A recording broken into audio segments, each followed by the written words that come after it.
یہ بات تو ہم سب جانتے ہیں کہ البرٹ آئنسٹائن ہسٹری کا سب سے بڑا جینیس تھا۔ اتنا جینیس کہ وہ اکیلا ہی ہزاروں سائنٹسٹ سے زیادہ دماغ لڑا سکتا تھا۔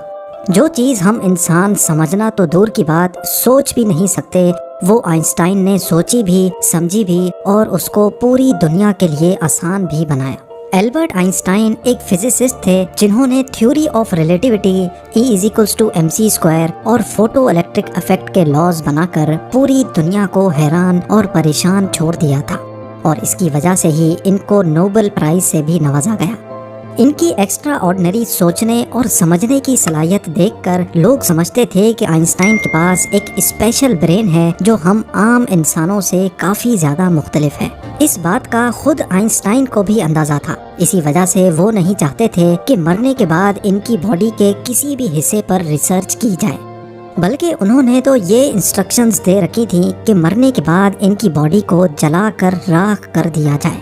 لیکن پھر وہی ہوا جس کا آئنسٹائن کو ڈر تھا۔ 18 اپریل 1955 کو پرنسٹن ہاسپٹل میں جب آئنسٹائن کا انتقال ہوا تو آٹوپسی کے لیے یعنی موت کی وجہ جاننے کے لیے جو ڈاکٹر آیا اس نے چپکے سے آئنسٹائن کا برین نکال لیا، کیونکہ اس کو یہ جاننے کی کیوریوسٹی تھی کہ دنیا کے سب سے بڑے جینیس کے برین میں آخر ایسا ہے کہ حاضرین آئنسٹائن کا برین چرانے والے ڈاکٹر تھامس ہاروی تھے، جن کو اپنے ساتھ ہونے والے انجام سے زیادہ اس اسپیشل برین کو اسٹڈی کرنے میں دلچسپی تھی۔ کچھ دنوں کے بعد جب پرنسٹن ہاسپٹل کو ڈاکٹر ہاروی کی اس حرکت کا پتہ چلا تو ان کو اپنی جاب سے ہاتھ دھونا پڑا، لیکن ڈاکٹر ہاروی آئنسٹائن کے بیٹے ہنس البرٹ سے جیسے تیسے کر کے یہ پرمیشن لینے میں کامیاب ہو گئے کہ وہ اس کے باپ کے اسپیشل برین کے اندر چھپے رازوں سے پردہ اٹھا کر اس کو دنیا کے سامنے لانا چاہتے ہیں۔ اس دن کے بعد سے شروع ہوا اس برین کا ایک لمبا ترین سفر۔ ڈاکٹر ہاروی ایک پیتھولوجسٹ تھے جو صرف پوسٹ مارٹم کرنا جانتے تھے۔ یہ ان کا صرف خیال تھا کہ وہ اتنے بڑے جینیس کے برین پر ریسرچ کر پائیں گے۔ اب کنڈیشن یہ تھی کہ ڈاکٹر ہاروی پرنسٹن ہاسپٹل کی جاب سے بھی ہاتھ دھو بیٹھے تھے اور اپنے پیتھولوجسٹ کا عہدہ بھی۔ آئنسٹائن کا برین جو پہلے ہی ڈاکٹر ہاروی پریزرو کر چکے تھے، وہ اس کو لے کر پینسلوینیا کے شہر فیلاڈیلفیا لے گئے، جہاں انہوں نے برین کی کئی فوٹوز لیں اور پھر اس کو 240 چھوٹے چھوٹے پیسز میں کاٹ کر ہر پیس کو الگ الگ جار میں پریزرو کر کے اپنی بیسمنٹ میں چھپا دیا۔ اسی مسئلے کو لے کر ڈاکٹر ہاروی کا اپنی بیوی کے ساتھ کئی بار جھگڑا ہوتا رہتا تھا، کیونکہ ان کی بیوی اکثر یہ دھمکی دیتی تھی کہ وہ اس برین کو اٹھا کر کہیں پھینک دے گی۔ ایک دن جھگڑا اتنا بڑھ گیا کہ دونوں میاں بیوی کو ڈائیورس لے کر الگ ہونا پڑا، اور ڈاکٹر ہاروی برین لے کر کینزس کے شہر وچٹا چلے گئے، جہاں وہ ایک بایولوجیکل ٹیسٹنگ لیب میں میڈیکل سپروائزر کی نوکری کرنے لگے، اور یہاں وہ اپنے فارغ ٹائم میں آئنسٹائن کے برین پر خوب اسٹڈی کرنے کی کوشش کرتے۔ اس کے بعد کئی بار وہ الگ الگ جاب چھوڑ کر مختلف شہروں میں یہ برین لے کے گھومتے رہے۔ کئی سال گزر چکے تھے لیکن ڈاکٹر ہاروی آئنسٹائن کے برین پر کچھ خاص ریسرچ نہ کر سکے، الٹا ان کا میڈیکل لائسنس ہی کینسل کر دیا گیا، اور نوبت یہاں تک آ گئی کہ ان کو ایک پلاسٹک کی فیکٹری میں جاب سٹارٹ کرنی پڑی۔ تبھی انہوں نے پہلی بار ایک اچھا فیصلہ کیا کہ وہ ان کے برین کے الگ الگ حصوں کو دنیا بھر کے بیسٹ نیورو پیتھولوجسٹ کے پاس ڈیٹیلڈ ریسرچ کے لیے بھیجیں گے، لہٰذا انہوں نے ایسا ہی کیا۔ 1955 میں برین چوری ہونے کے 30 سالوں کے بعد یعنی 1985 میں پہلی بار آئنسٹائن کے برین پر ایک اسٹڈی پبلش کی گئی۔ اس کے بعد اگلے 28 سالوں تک اس جینیس برین پر دنیا بھر کے نیورو پیتھولوجسٹ نے کئی اسٹڈیز پبلش کی، جن میں بتایا گیا کہ آئنسٹائن کا برین عام انسان کے برین سے کافی ڈیفرنٹ تھا۔ سب سے بڑا ڈیفرنس برین کے کارپس کیلوسم نامی حصے میں پایا گیا۔ اب یہاں یہ جاننا ضروری ہے کہ انسانی برین 2 الگ الگ حصوں میں ڈیوائیڈڈ ہوتا ہے۔ انسان جو بھی کام کرتا ہے وہ برین کے ایک حصے میں پہلے پروسیس ہوتا ہے، اور پھر برین ہمارے جسم کے اس حصے کو سگنل دیتا ہے۔ لیفٹ برین ہمارے جسم کے رائٹ حصوں کو کنٹرول کرتا ہے، جبکہ رائٹ برین ہمارے جسم کے لیفٹ حصے کو کنٹرول کرتا ہے۔ اس کے علاوہ 90% انسانوں کا لیفٹ برین بولنے، سمجھنے، میتھمیٹیکل کیلکولیشنز اور رائٹنگ یعنی لکھنے کے دوران کام کرتا ہے، جبکہ رائٹ برین کے پاس کریٹیوٹی، شیپس کو پہچاننے، آرٹ اور میوزیکل اسکلز کی ذمہ داری ہوتی ہے۔ اب آپ بھی یہ سوچ رہے ہوں گے کہ اس سب میں کارپس کیلوسم کا کیا کام ہے؟ فرض کر لیں کہ آپ کی بورڈ پر ٹائپنگ کر رہے ہیں یا پھر موبائل فون پر. اس دوران ہمارے دونوں ہاتھ ٹائپنگ کرنے میں بزی ہیں. کچھ الفابیٹس ہمارا سیدھا ہاتھ ٹائپ کر رہا ہے تو کچھ الٹا ہاتھ.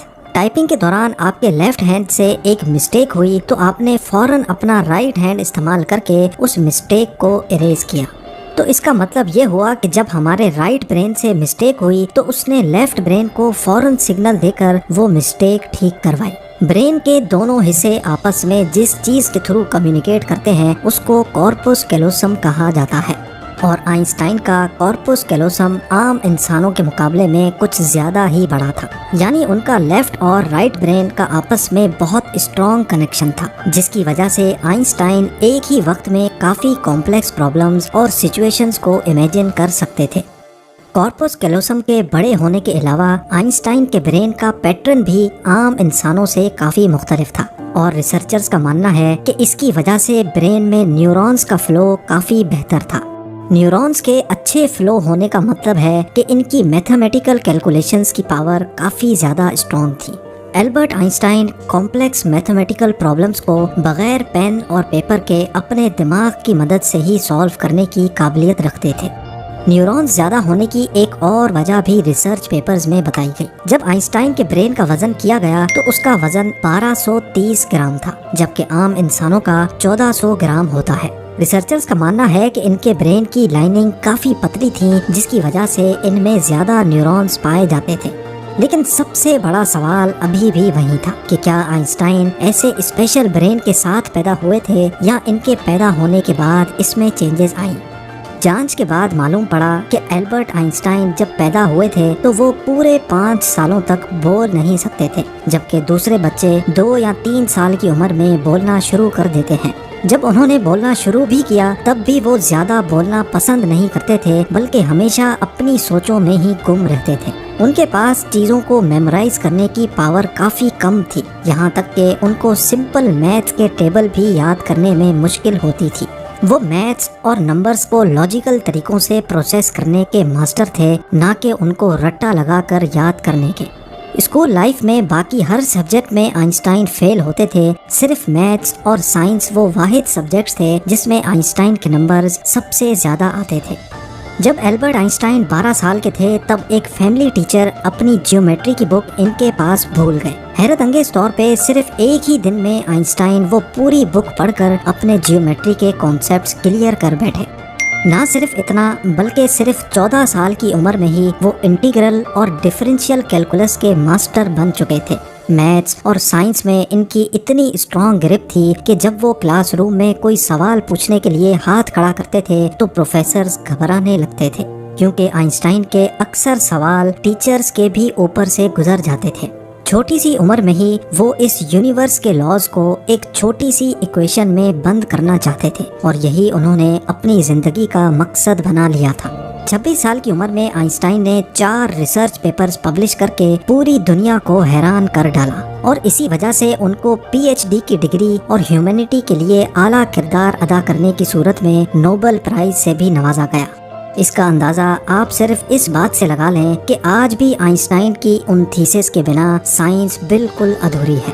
کئی ڈاکٹرز اور سائنٹسٹ نے یہ نتیجہ نکالا کہ آئنسٹائن کا برین ان کے پیدا ہونے کے بعد اسپیشل بنا تھا، جس کی سب سے بڑی وجہ یہ تھی کہ جب ان کو اپنے سوالوں کا کوئی جواب نہیں ملتا تھا تو وہ خود اپنے دماغ کی مدد سے جواب تلاش کیا کرتے تھے. چھوٹی عمر میں ہی ایسا کرنے سے ان کا برین اسی حساب سے ڈیولپ ہوتا گیا. آج بھی آئنسٹائن کا یہ ایکسٹرا آرڈنری برین امریکہ میں واقع دی مٹر میوزیم میں موجود ہے، جس کو بڑی حفاظت سے مائکروسکوپک فلمز میں پریزرو کر کے رکھا گیا ہے. امید ہے کہ یہ ویڈیو بھی آپ لوگ بھرپور لائک اور شیئر کریں گے. آپ لوگوں کے پیار بھرے کامنٹس کا بے حد شکریہ. ملتے ہیں اگلی شاندار ویڈیو میں.